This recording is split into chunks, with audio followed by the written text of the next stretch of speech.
하나님께서는 창세기 11장, 창세기 1장부터 11장은 구약 성경 또 성경 전체의 서론과도 같은데요. 11장에 나타나는 사건이 뭔지 아세요? 바벨탑 사건이 있고 나서 인류 구원의 새로운 길로 아브라함을 택하십니다. 근데 원래 아브라함의 뜻이 뭐라 그랬죠? 아브라함의 뜻은 고귀한 남자, 고귀한 아버지. 고귀한 아버지를 지금 말로 하면 잘난 남자. 잘난 남자는 현대 어떤 남자예요? 세상에서 잘난 남자,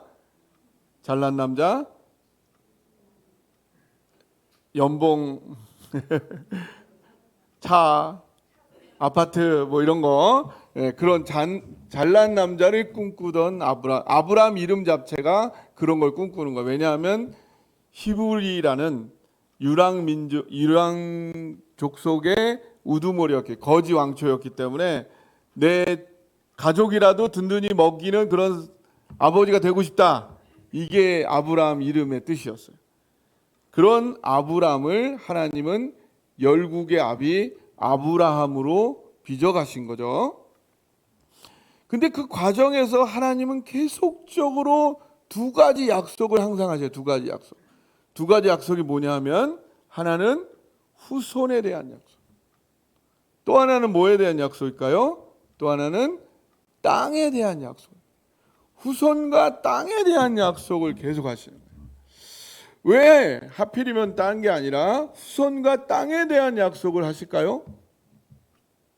어떻게 해야 돼? 예? 나라를 형성해야 된다 하셨죠. 예, 나라. 국가의 삼요소가 뭔지 아세요? 국가가 되려면 이 세 가지는 반드시 있어야 돼. 그 뭐가 있어야 되죠? 국민이 있어야 되죠. 땅이 있어야 되고 주권이 있어야 돼요. 주권이 있다 하더라도 국민이 없으면 나라가 아니죠. 국민과 주권이 있을 땅이 없어. 그러면 국가가 안 되는 거예요. 그러니까 국민이 있으려면 후손이 있어야 되죠. 영토가 있으려면 땅이 있어야 돼요. 그러니까 하나님이 후손을 약속하시는. 후손을 어떻게 약속하세요? 바닷가의 모래, 하늘의 별과 같이 많아질 것이다. 또 네가 바라보는 모든 땅이 너의 소유가 될 것이다. 이런 약속을 해주십니다. 우리 사랑동산교회도 마찬가지. 아무리 우리 교회에 하나님의 놀라운 비전과 뜻이 있어도 그것이 이루어지려면 그것을 이룰 수 있는 사람이 있습니다. 그리고 그것을 펼칠 수 있는 공간, 땅이 있어야 됩니다. 하나님께서 우리 사랑동산교회를 통해 다음 세대를 일으키기를 원하시고 세계 선교의 센터로 사용하기를 원하신다면 반드시 우리에게 사람들을 보내주실 것이고 또 그 사람들이 믿음과 삶을 펼칠 수 있는 공간과 물질의 축복을 주실 거라는 거예요. 1999년이었어요. 미국 조지아주 침례교 총회에서 BS 지도자들이 한국을 방문했고 침례교 지도자들을 이렇게 쫙 만나고 다녔어요.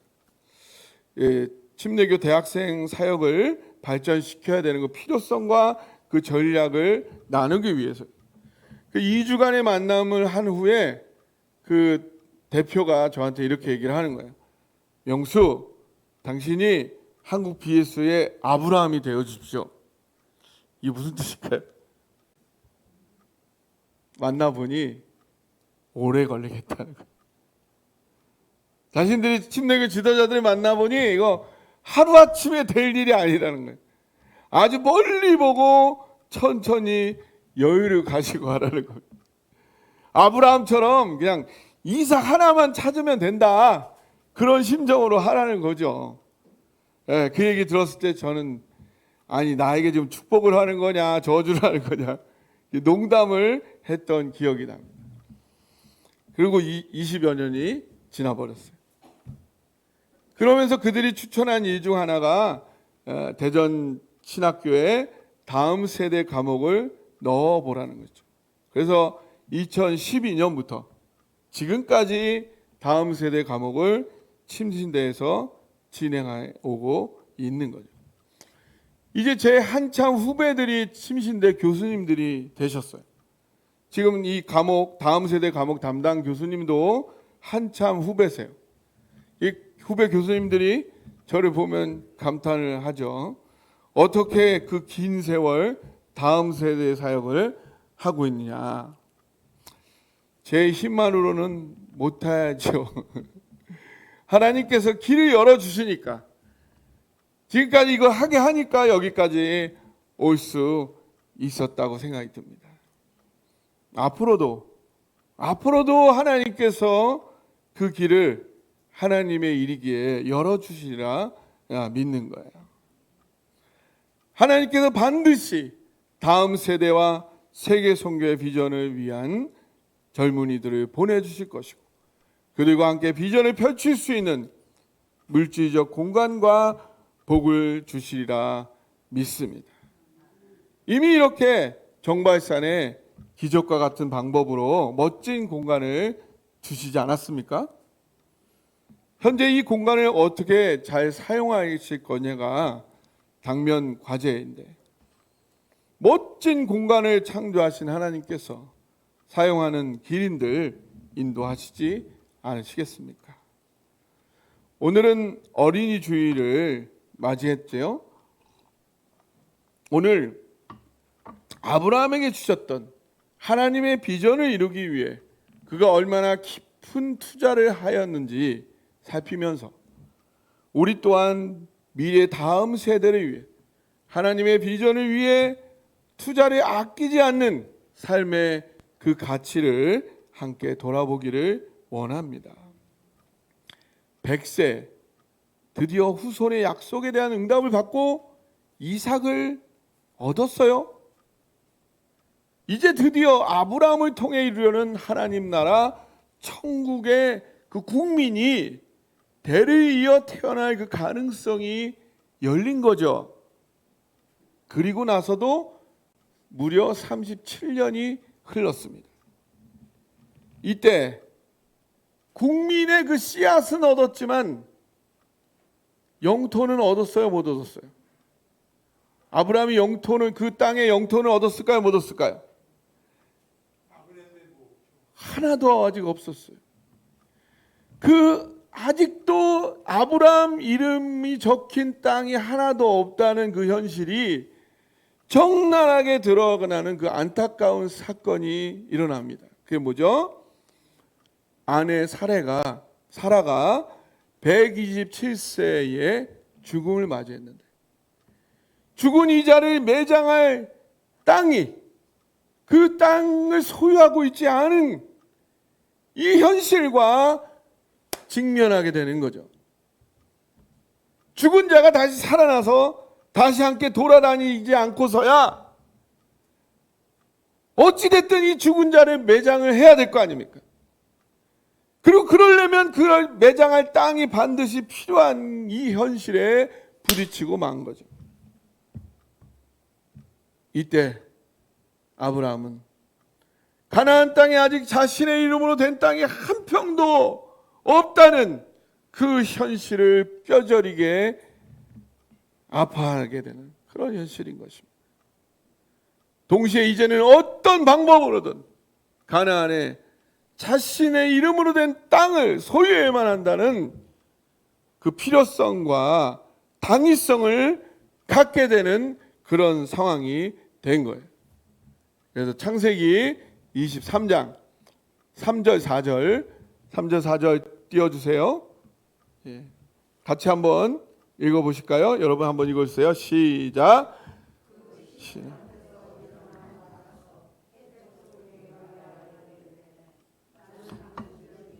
나그네요 거류하는 자니 당신들 중에서 내게 매장할 소유주를 주어 내가 나의 죽은 자를 내 앞에서 내어다가 장사하게 하시오. 그는 절규하듯이 외치. 아브라함은 이때도 여전히 자신이 가나안에서 인간적으로는 나그네요 거류자에 불과하다라고 호소를 하고 있어요. 몇십 년이 지났지만 나는 여전히 나그네고 거류자요. 이 나그네란 말은 구루라는 말인데 외부인, 이민자라는, 우리가 미국 이민이 갔을 때에 영주권을 따기도 하고 시민권을 따기도 하고, 어쨌든 그걸 따서 안정된 신분을 갖긴 했지만 여전히 이민자인 그런 상태를 말해요. 이 거류자라는 건 그거보다 더 불안정한 거예요. 아직 영주권도 없는 해외 임시 거주자, 토사부라는 말이에요. 나는 여기서 아무것도 없는 떠돌이 그런 자에 불과해. 그래서 이제 내 죽은 자들 묵을 데도 없습니다. 근데요, 아브라함만 이민자고 임시 거주자일까요? 2017년 통계에 의하면 해외에 살고 있는 한국 사람이 얼마일까요? 해외에 살고 있는 한국 사람이 743만 명. 이거는 남북한의 합친 인구의 10%를 넘는 인구. 그 이민자가 많은 나라가 있는데 첫 번째가 어디겠어요? 예.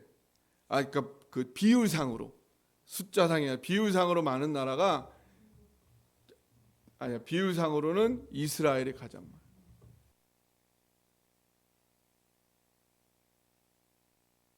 많아. 비율상으로 네 번째로.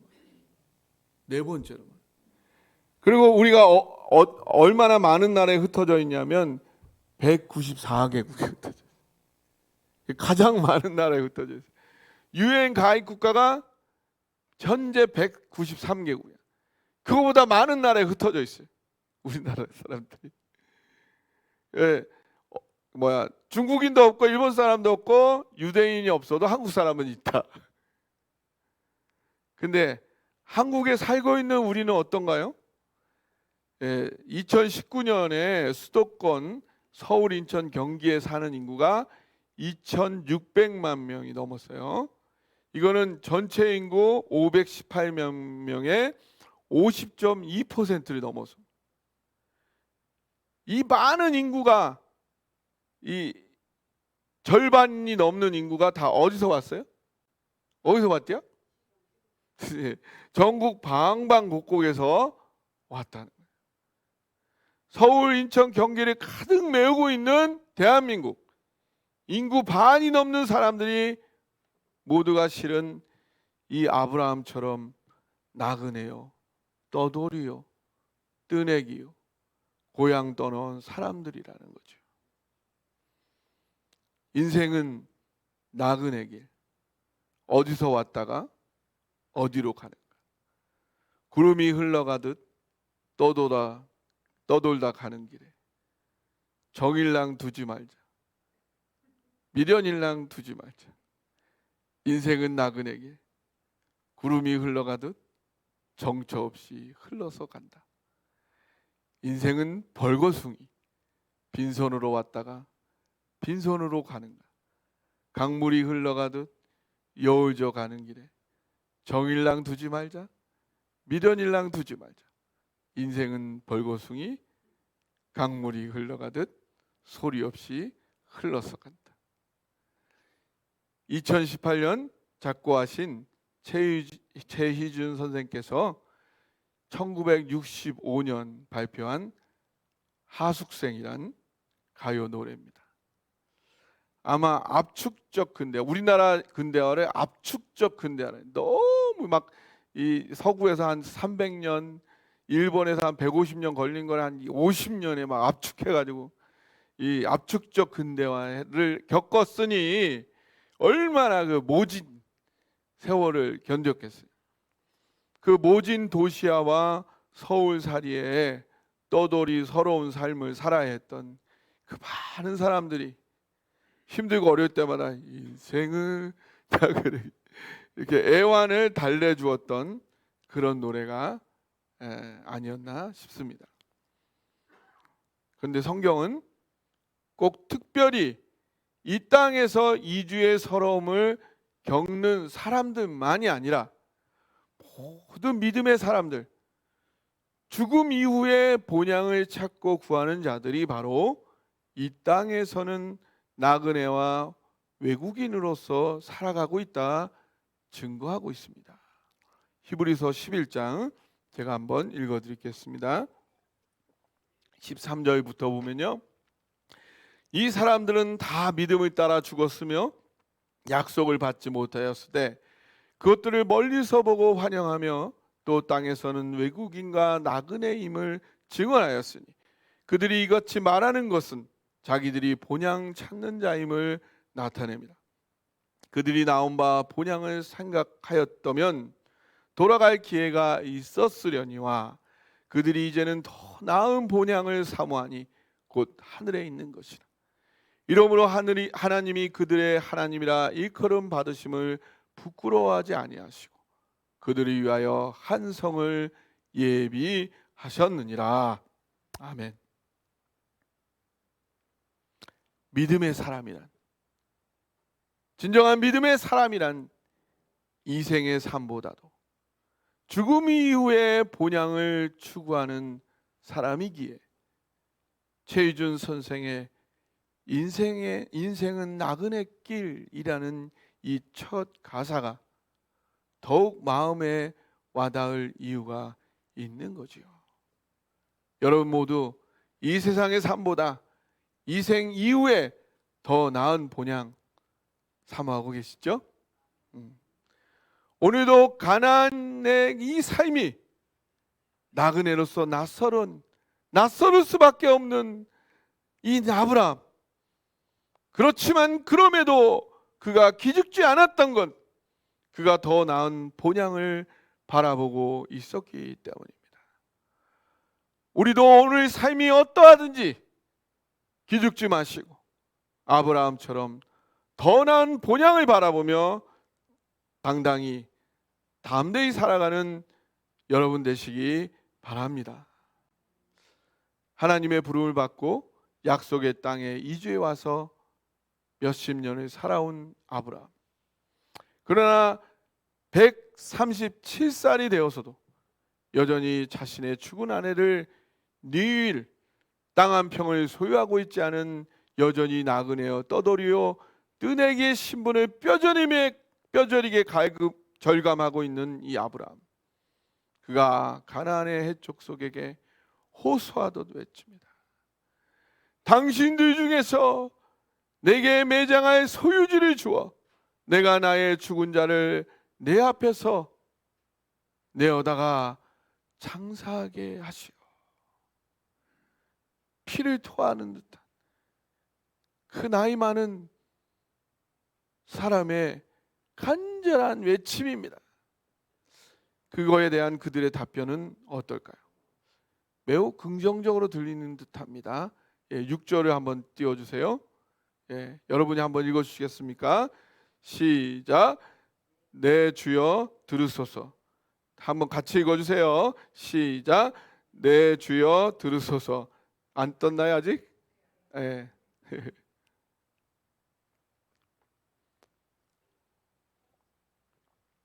됐어요? 네, 시작. 내 주여 들으소서. 당신은 우리 가운데 있는 하나님이 세우신 지도자시니 우리 묘실 중에서 좋은 것을 택하여 당신의 죽은 자를 장사하소서. 우리 중에서 자기 묘실에 당신의 죽은 자 장사함을 금할 자가 없으리이다. 그들은 아브라함을 그들도 두려워하고 있는 전능한 하나님께서 친히 세우신 지도자로 인정하고 있다 고백을 하고 있습니다. 그러니 자신들의 묘실 중 어디든 가장 좋은 곳을, 원하는 것을 택해서 매장하면 그걸 반대할 사람은 없어요 라고 호의를 보이고 있어요. 이들의 대답은 아브라함의 요구를 선뜻 들어주는 듯한데 실은 아브라함의 요구를 100%다 응하고 있는 건 아니라. 어떻게 아닐까요? 아브라함은 이 기회에 더 이상 땅이 없는 체류자가 아닌 죽은 자라도 매장할 수 있는 소유지, 자기 이름으로 되어 있는 소유지를 갖게 해달라는. 이들의 대답은 우리 무덤 중 하나를 사용하면 됩니다 라고 할 뿐 아브라함이 요구한 소유할 수 있는 땅에 대해서는 언급을 해야 하네요. 언급해야 하네요. 그걸 안 하고 있는 거예요. 그래서 여기서 한 평의 땅을 소유할 것이냐, 다른 거 몰라도 그것만을 막을 것이냐, 이 치열한 밀당을 서로 하고 있는 거예요. 그러니까 137세 아브라함이 몸을 굽혀서 간절히 구하는 거예요. 8절 9절을 한번 띄워주세요. 8절 9절 제가 읽어드리겠습니다. 네, 띄워졌습니까? 네. 그들에게 말하여 이르되 나로 나의 죽은 자를 내 앞에서 내어다가 장사하게 하는 일이 당신들의 뜻이일진데 당신이 정말로 그걸 원한다면 내 말을 듣고 나를 위하여 소알의 아들 에브론에게 구하여 그가 그의 반머리에 있는 그의 막벨라 굴을 내게 주도록 하되 충분한 대가를 받고 그 굴을 내게 주어 당신들 중에서 매장할 소유주가 되게 하기를 원하노라. 아주 구체적인 장소 그리고 충분한 값을 지불해서 매장만이 아닌 매장할 땅을 소유하게 할 것을 분명하게 요구하고 있는 거예요. 그러자 그 중에 있던 땅 주인인 에브론이 이렇게 대답을 합니다. 10절 11절을 제가 읽어드리겠습니다. 에브론이 헷 족속 중에 앉아 있다가 그가 헷 족속 그 성문에 들어온 모든 자가 듣는 데서 아브라함에게 대답하여 이르되 내 주여 그리 마시고 내 말을 들으소서. 내가 그 밭을 당신에게 드리고 그 속의 굴도 내가 당신에게 드리되 내가 그 내 동족 앞에서 당신에게 드리오니 당신의 죽은 자를 장사하소서. 지금 띄어져 있죠? 그대로 놔두세요. 자, 여기 보면 드린다는 말이 몇 번 나오죠? 11절에 보면 네, 그 밭을 당신에게 드리고 당신에게 드리되 당신에게 드리오니 3번이나 3번. 정말로 드리는 것 같아요. 그런데 하필이면 그 드린다는 거를 성문에 들어온 모든 자가 듣는 데서 말하고 있어요. 그게 뭐예요? 공식적으로 말하고 있는 거예요. 이거 당신에게 주는데 공식적으로 모든 사람이 알게끔 주는 거예요. 이렇게 말하고 있는 거죠. 왜 이걸 주는 거를 공식화할까요? 이거 주는데 공짜로 주는 거예요. 공짜로 주니까 언제든지 내가 다시 찾아올 수 있다. 여기 있는 사람이 다 증인이다. 이러고 있는 거예요.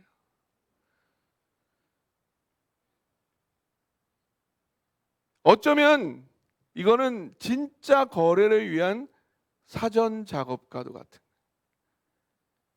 게다가 굴만 사겠다고 그랬는데 밭도 주겠다고 포함을 시키고 있어요. 한 몫을 단단히 챙기겠다는 계산이 또 느껴지는 이런 모습입니다. 그러자 아브라함은 다시 한번 몸을 굽힙니다. 그리고 밭값을 받을 것을. 그래서 진심으로 소유권을 넘겨줄 것을 부탁하는 거죠. 그때 에브론이 15절에 말합니다. 15절에 내 주여 내 말을 들으소서. 땅값은 은 400세겔이나 그것이 나와 당신 사이에 무슨 문제가 되리까? 당신의 죽은 자를 장사하소서. 이 말도 계속 거저 주려는 것 같아요. 그렇지만 실은 자신이 받고 싶은 값을 다 이야기하면서 생색을 내고 있는. 우리가 상인들이 상품을 팔면 뭐라 그래요? 아이고 이거 아주 거저로 행지하신 거예요. 그렇게 그러잖아요. 지금 그런 말을 하는 거예요 지금. 사실 이 막벨라 굴과 밭은 200평 정도 추측이 되는데 은 400세겔은 지금으로 한 1억 6천만 원 정도. 그러니까 한 평당 한 80만 원 정도인데 매장지 가격으로는 터무니없이 비싼 가격이 아닐 수 없었어요. 하지만 아브라함은 한 푼도 깎지 않고 그대로 그 자리에서 은을 달아서 에브론에게 줍니다.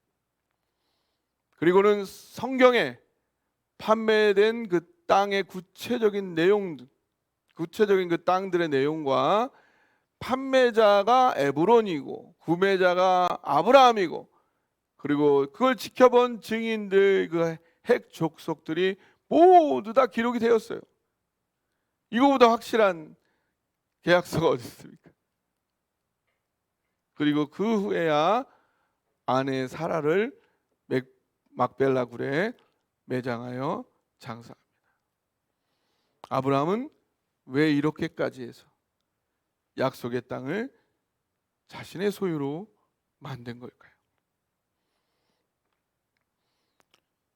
하나님은 아브라함과 함께 인류 구원의 새로운 꿈을 꾸시며 열국의 아비가 되라는 그 비전을 주셨어요.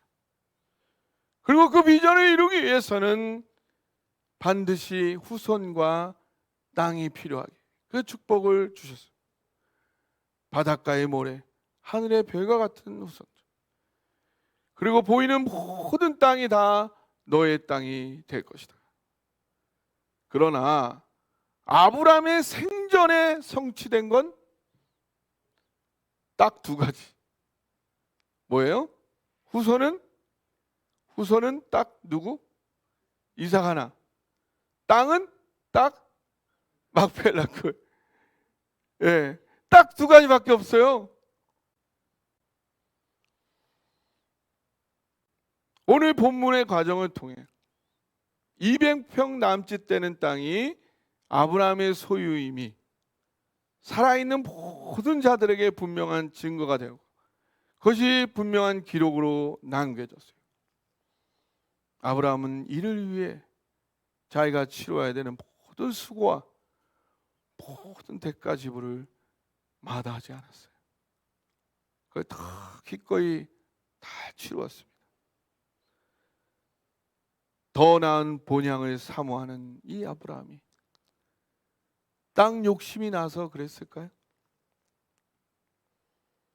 아브라함은 자신의 죽음 이후라도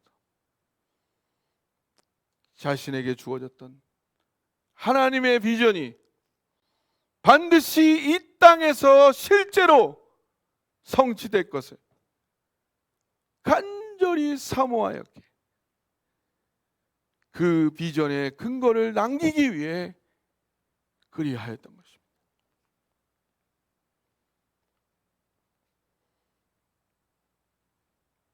이 사실이 어떤 결과를 낳았는지 아시나요?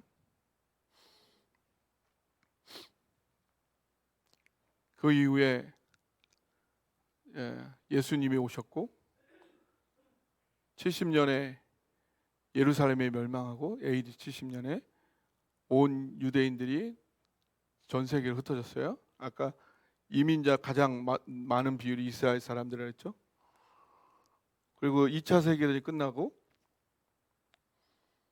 다시 이 땅으로 와서 독립을 한다고 했을 때 2000년 동안 이 땅은 다른 사람들이 있었단 말이에요. 대체 너희 민족이 이 땅에 살았다는 근거가 뭐냐?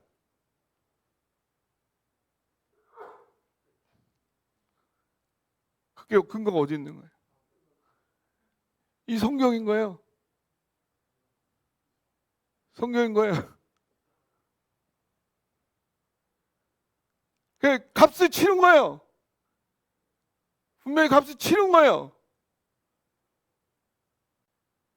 얼마나 이게 놀라운 1억 6천만 원 줄만 하잖아요. 16억이라도 주겠죠. 160억이라도.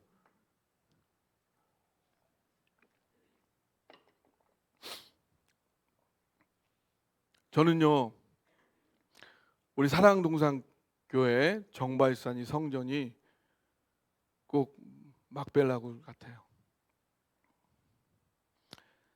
요즘 우리 교회에 대한 계속 꿈을 꾸게 됩니다.